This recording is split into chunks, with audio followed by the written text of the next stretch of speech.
Your child has had 10 summers, but this one's different.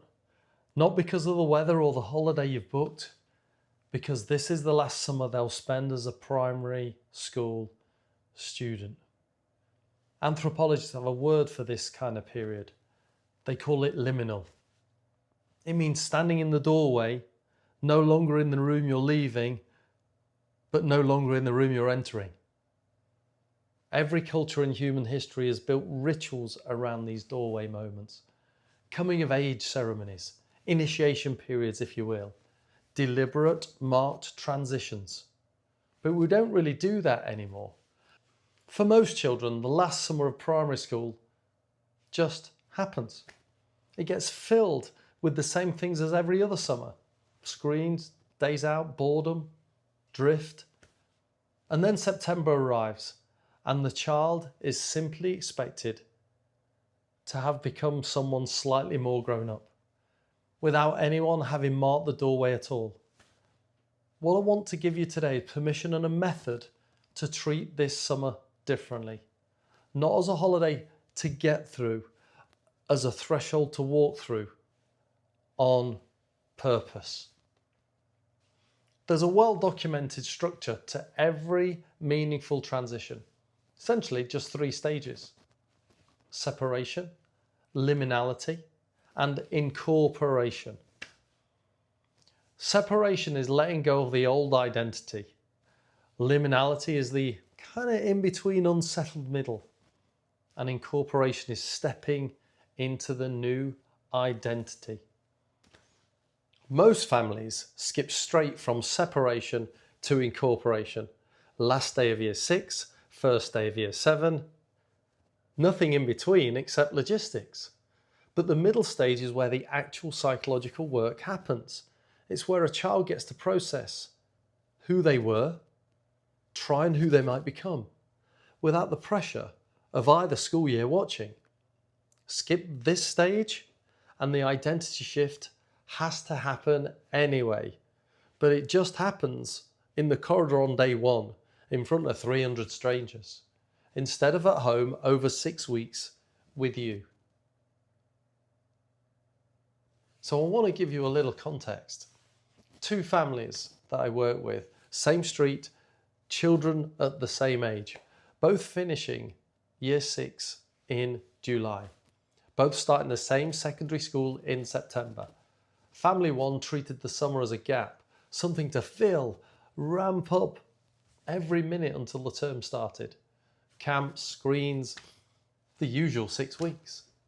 Family 2 did something small but deliberate.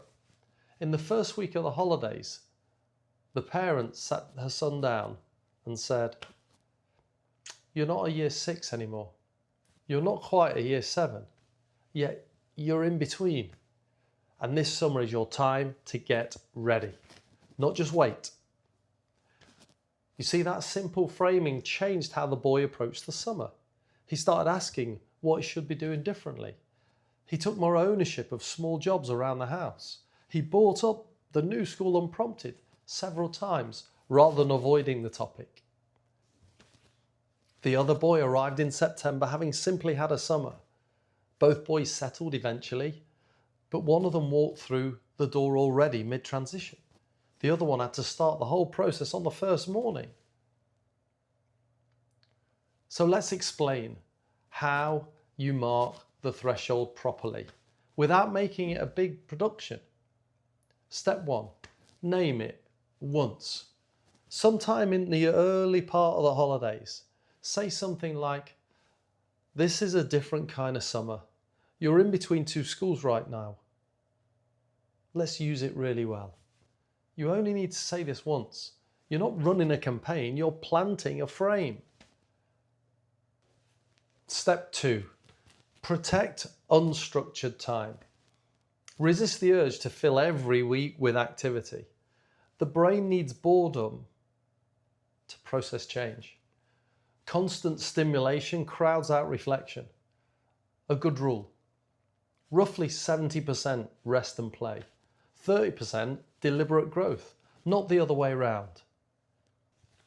Step 3, build in small markers. Choose 2 or 3 rituals across the break that mark progress. A new responsibility taken in week 2, a visit to the school in week 4, a conversation about who they want to become in week 6. Each one is a small step through the doorway, not a single leap on the first day of term. Step 4, let them notice the change themselves. Near the end of the summer, ask, what's different about you now compared to the start of the holidays? What are the things that you can start doing? What are the things you've stopped doing? Let them answer in their own words.